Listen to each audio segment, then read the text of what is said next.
parece si charlamos de historia? ¿De Neuquén? Sí, claro. Qué bueno, entonces hablemos de gente ilustre. Sí, pero espere, porque también podríamos hablar de gente no tan ilustre. ¿De los que no están en los libros? Sí, y de los que no pudieron escribirlos. ¿De toda la gente que vino a poblar Neuquén? Sí, y de quienes ya estaban. Oiga, tenemos que volver al año 1916 y evitar la fuga de presos y la tragedia de Zainuco. Espere, entonces, ¿no podríamos hablar más de ese tema? Tiene razón.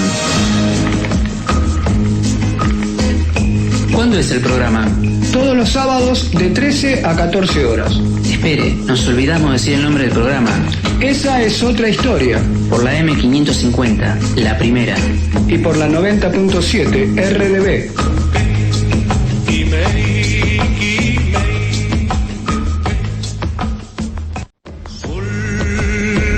De los arenales,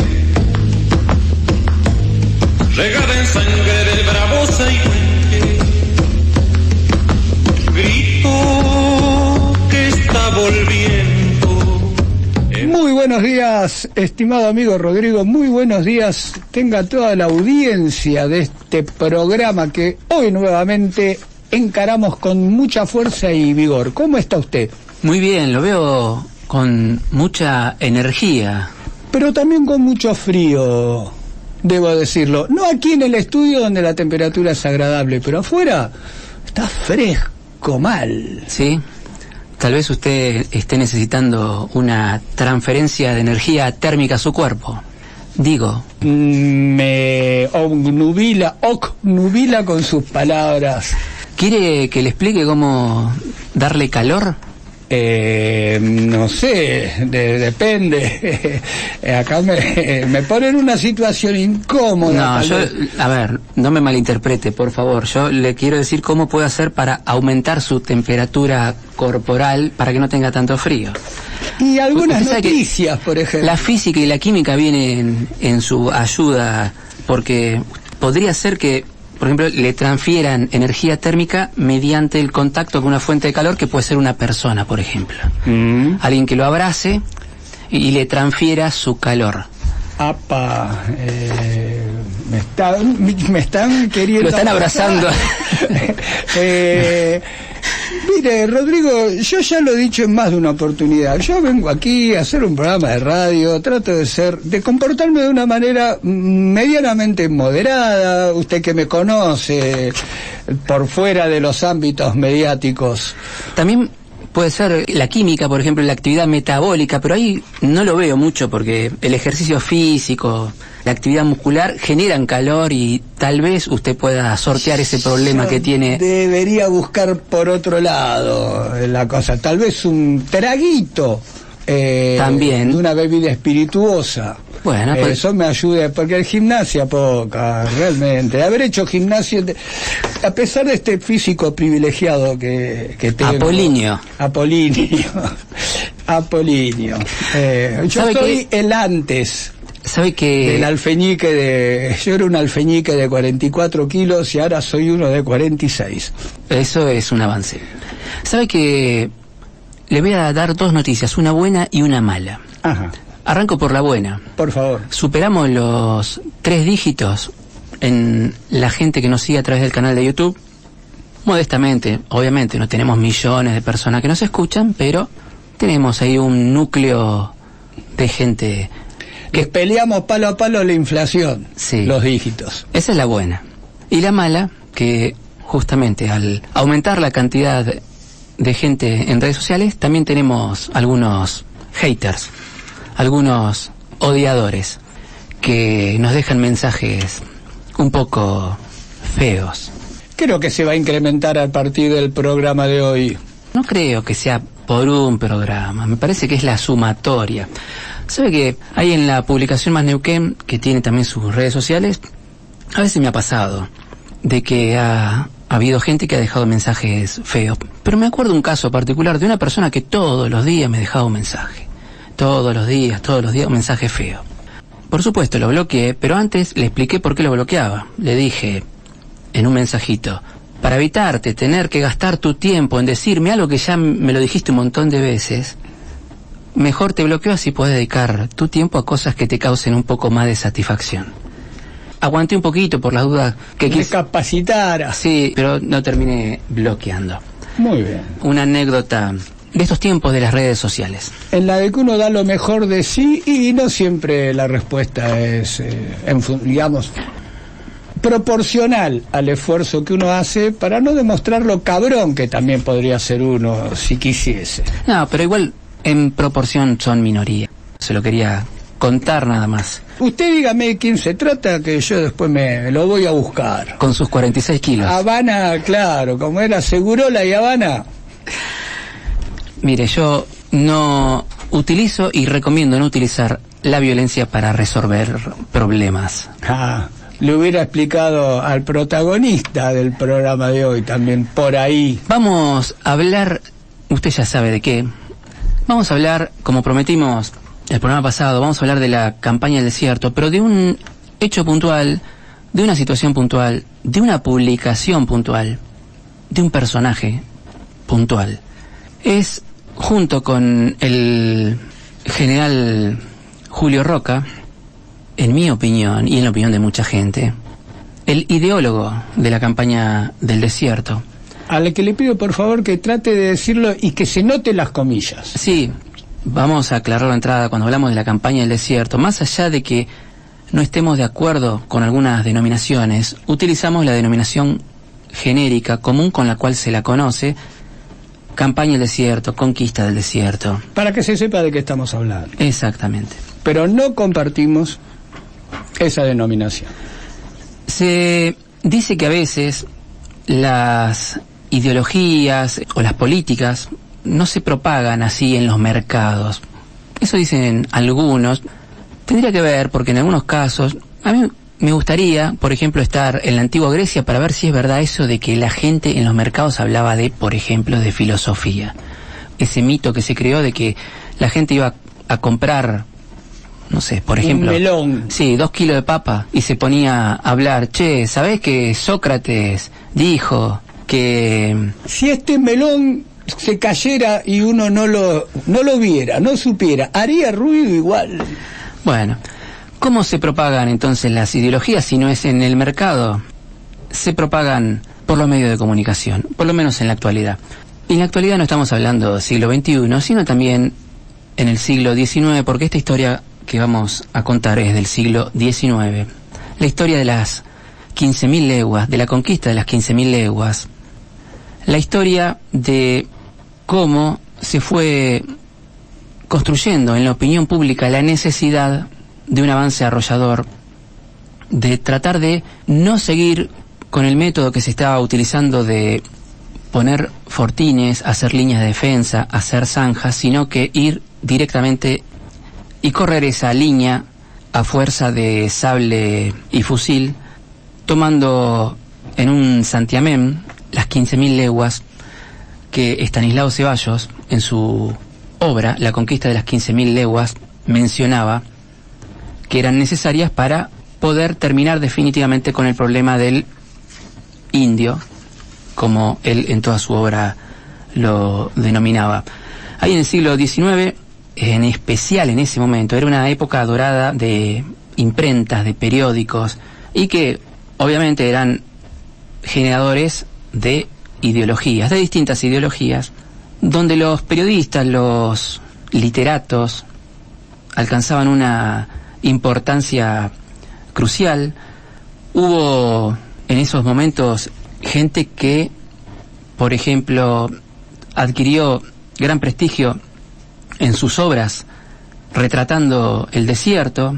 Podemos hablar algunas donde retrataban directamente el desierto, en otros retrataban la llamada barbarie. Por ejemplo, lo tenemos a Domingo Faustino Sarmiento y su Facundo, lo tenemos a Esteban Echeverría con La cautiva, a Lucio Mansilla con su excursión a los indios ranqueles, también al Martín Fierro de José Hernández, todas muestras de la literatura argentina de esos momentos donde con distintos matices se trataba directa o indirectamente el problema del indio, Tal vez el único que escapó un poco a esa mirada de civilización versus barbarie haya sido Mansilla, porque era un curioso, más allá de que era un dandy, que era también muy presuntuoso. Él se creía con capacidad de poder dirigir, de ser presidente de la República Argentina, pero la élite lo relegó siempre a los salones. Pero él, en algunas partes de su obra, se planteaba quiénes eran los bárbaros, quiénes eran los civilizados, como no distinguiendo quién era quién, siendo que él era un representante de lo que se llamaba civilización. Pero tenemos a Estanislao Ceballos, que... Un poco en las antípodas de Don Mansilla. Sí, que tenía tal vez menor vuelo literario, pero fue demasiado influyente en el derrotero de lo que sucedió después. Era un intelectual multifacético que perteneció a la generación del 80, esa élite que terminó gobernando, dirigiendo los destinos del país. Hemos hablado en algunos otros programas sobre la generación del 80. Vamos a saltearnos un poco quiénes eran todos los protagonistas, porque eso ya lo hemos hecho en otro programa. Podemos decir que Estanislao Ceballos era muy, pero muy joven para esa época. Había nacido en 1854, era rosarino. Hacia 1870, o sea, prácticamente pocos años después, cualquier persona, cualquier joven sería un adolescente. Él también lo era, pero los tiempos eran distintos. Él había transcurrido su mayor parte del tiempo en la Facultad de Derecho de la Universidad de Buenos Aires, donde egresó en el año 1874. O sea, con 20 años. Sí, con 20 años ya era abogado, pero también era un apasionado por otras disciplinas, por la geografía, por la antropología, por la zoología. Y su pasión por las ciencias la llevó a los estatutos de la Sociedad Científica Argentina, que él ayudó a fundar. También la revista científica Anales, una publicación de ciencia de largo recorrido. Y también incursionar en el periodismo, que era también una de sus pasiones, ya desde la época escolar, podríamos decir. Se destacó de adulto, pero cuando hablamos de adulto estamos hablando de 20 y pico de años, como corresponsal de los periódicos La Prensa y El Nacional, que en realidad es un periódico que él ayudó a fundar. También integró el Círculo de Periodistas, y ese rol que él tuvo de corresponsal de La Prensa lo situó en la órbita, en la mirada de Julio Argentino Roca, que, como ya dijimos en el programa donde hablamos de la campaña del desierto, donde hablamos de la parte militar, de la parte táctica, Roca buscaba influir en la opinión pública y necesitaba a alguien. Y Ceballos le demostró que, siendo tan joven, era su aliado perfecto, porque Ceballos estaba obsesionado con la conquista de los territorios de los pueblos que habitaban todas las pampas hasta la cordillera. Él utilizó su posición en el diario La Prensa para insistir en la necesidad de marchar con tropas hacia el Río Negro. Por ejemplo, acá estoy mirando una de las columnas del diario La Prensa, donde él, una frase que lo puede pintar sin mucha explicación. Él decía: a los indios se debe ir a batirlos a su propio campamento, ahogándolos con la exuberancia de elementos de movilidad que el gobierno tiene. Esperar a los indios es un absurdo. Batir al indio, eso es defender la frontera. Esa era su opinión. Estaba totalmente en contra de la estrategia de la línea defensiva, de la línea de fortines que se estaba implementando. A través de Alsina, sobre todo, ¿no? A través de Alsina, que fue el que la ideó y la ejecutó, esa línea de fortines que iba a llegar hasta San Rafael Mendoza, junto con La Zanja, donde ponían una fortificación, un fortín cada aproximadamente 4 o 5 leguas. O sea que para cubrir todo el territorio, toda la extensión del sur bonaerense, de La Pampa, de San Luis, se iban a necesitar una gran cantidad de fortines, y Además, cada fortín necesitaba una dotación militar que la defendiera. Y esa zanja no se iba a acabar sola, amigo Rodrigo. Claro, no era una gran zanja, a ver, no era la muralla china, pero sí dificultaba que, por ejemplo, las tribus cruzaran de un lado a otro con, por ejemplo, ganado robado, tampoco que pudieran ejecutar malones y que pudieran regresar fácilmente a sus tierras, porque eso los iba a detener, por lo menos para que las tropas regulares del ejército los pudieran alcanzar y tratar de recuperar, en todo caso, lo robado o castigar a los que habían pasado y hicieron el malón. La sensibilidad de Ceballos no era una cosa solo de él, era la sensibilidad de una época, pero no de todos, era especialmente la sensibilidad de la clase ganadera a la que él pertenecía, su familia pertenecía a esa élite ganadera que tenía fuertes intereses con Inglaterra, que prácticamente fueron los que manejaron a su antojo los destinos del país durante muchas décadas, especialmente en ese último cuarto del siglo XIX y principios del XX. Ya con poco más de 20 años, no dudó en polemizar con el ministro Alsina, a quien, en juicio de Ceballos, decía que le faltaban estudios, que le faltaban prácticas y condiciones formales para decidirse por una ofensiva pura y simple. Acá estoy citando palabras textuales. Nada de zanjas, decía. Zanjas no queremos. Llegó a calificar el plan de Alsina como un plan platónico, porque decía que el ministro no quería quemar toldos ni traer chinas. Esas son palabras de él, que las expresaba en sus opiniones en el periódico La Prensa. Acá siento el primer cimbronazo que me pega en esa actitud que menté en un principio de la de ser una persona que controla sus expresiones, moderada, querido. Sí, bueno, le permito, usted no lo deje pasar, pero permítame a mí leer las frases, porque en realidad no puedo no leerlas si quiero hacer una semblanza de Estanislao Ceballos. Y voy a tratar de entender los contextos también. Sabe que, entre otras cosas, decía que los pactos que firmaba Alsina eran de dudosa efectividad. ¿Por qué? Porque se tomaba de un caso particular, en realidad hubo varios, no fue el único, de un pacto firmado con el cacique Catriel, que se terminó sublevando ahí a fines de 1875, junto con los principales cacicazgos de la zona, y eso desató la furia verbal de Ceballos. Acordémonos que no era una persona de acción, no era un militar, no era una persona de armas tomar, sino de pluma tomar, que a veces... Salvete de 21 años. Ahí en el 30 de diciembre de 1875, a raíz del episodio este de Catriel, que se reveló, publicó: el ministro, refiriéndose a Alsina, se ha lucido.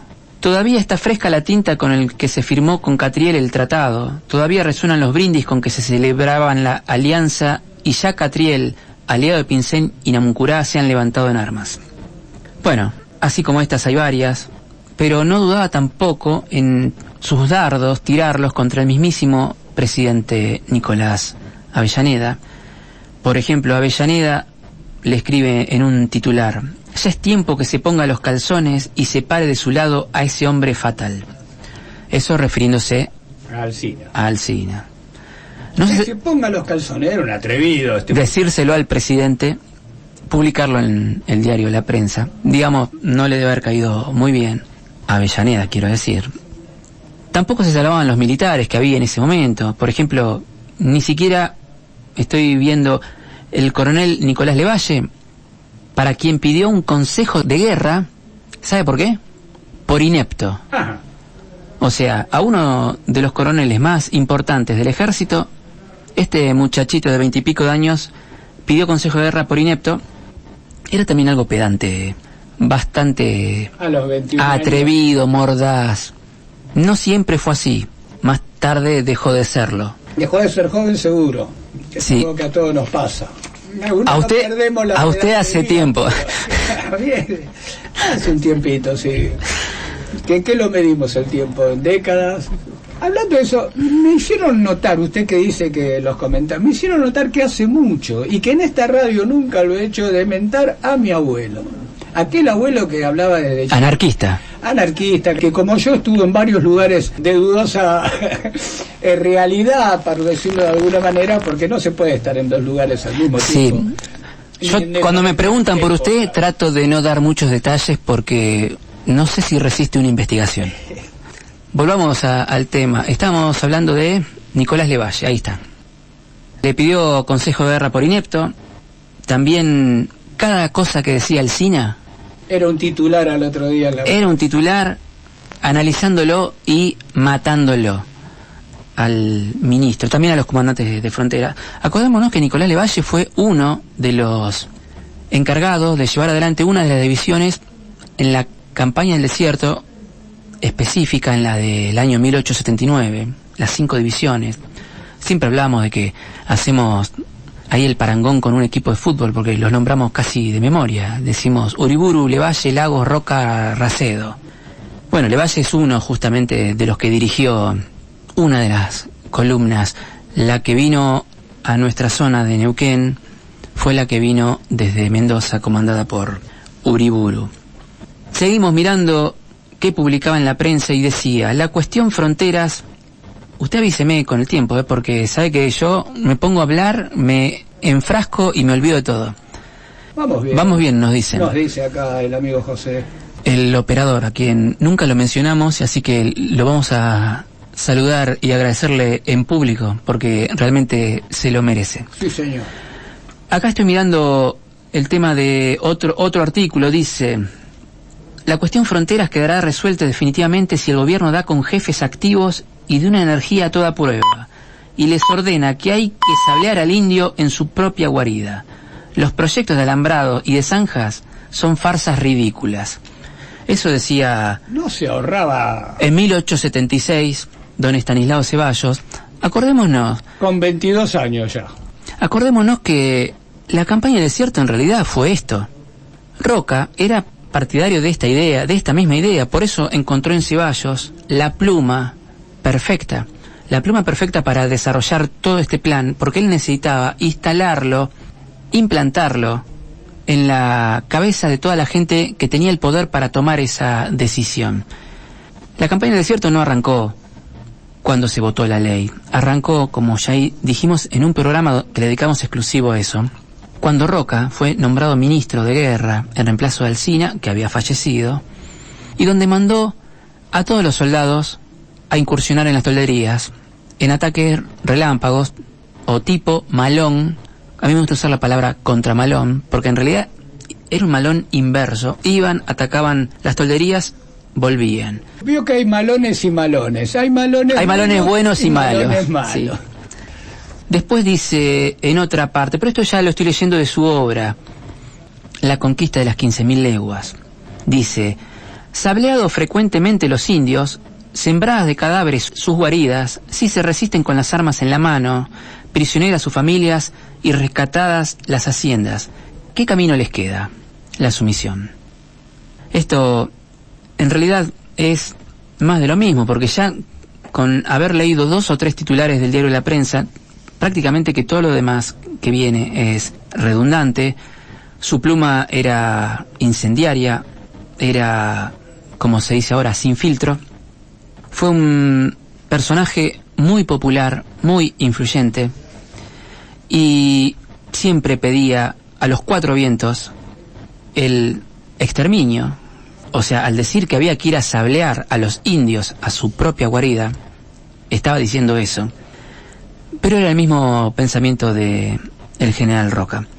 La inesperada muerte de Alsina en 1877 hace que Roca asuma como ministro de guerra, cargo que después lo catapultaría a la presidencia y donde le ofrecería la oportunidad a ambos de concretar esta empresa. Vamos a hacer una cosa, vamos a hacer una pausa. Ahora sí nos están haciendo... Sonó el pip, pip, sí, pip. Gestos de corte. Vamos a escuchar un tema. ¿Sabe quién falleció en estos días? Daniel Toro. Wow. El compositor y folclorista que ha escrito más de 1000 canciones, algunas de ellas muy populares. Escuchemos esta, es una de las más populares, tal vez la popularizó la Negra Sosa por todo el mundo, pero la letra es de él junto con otro folclorista, Ariel Petrocelli, y después continuamos hablando de Estanislao Ceballos y la conquista de las 15.000 leguas, si le parece. Por supuesto.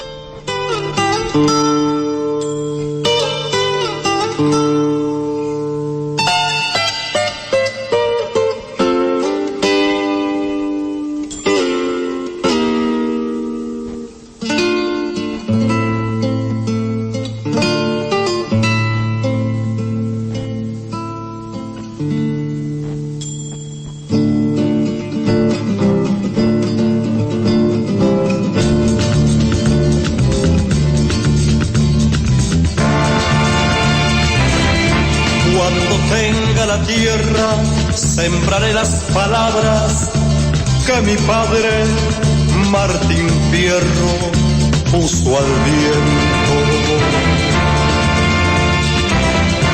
Cuando tenga la tierra, la tendrán los que luchan, los maestros, los hacheros, los obreros.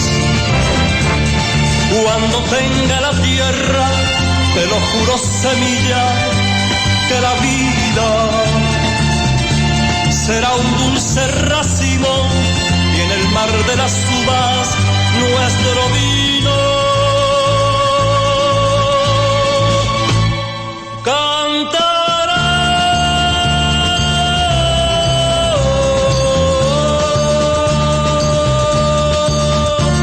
Cuando tenga la tierra, sucederá en el mundo, el corazón de mi mundo.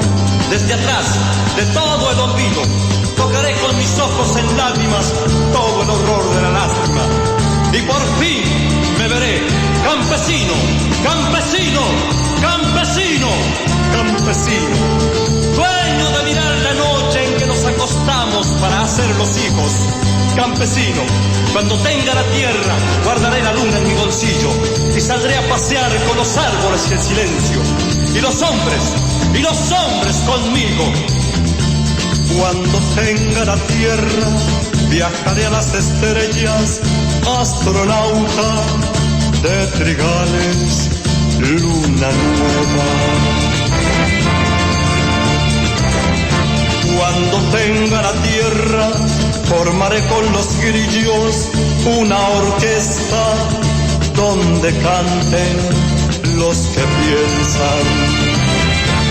Cuando tenga la tierra, te lo juro, semilla, que la vida será un dulce racimo y en el mar de las uvas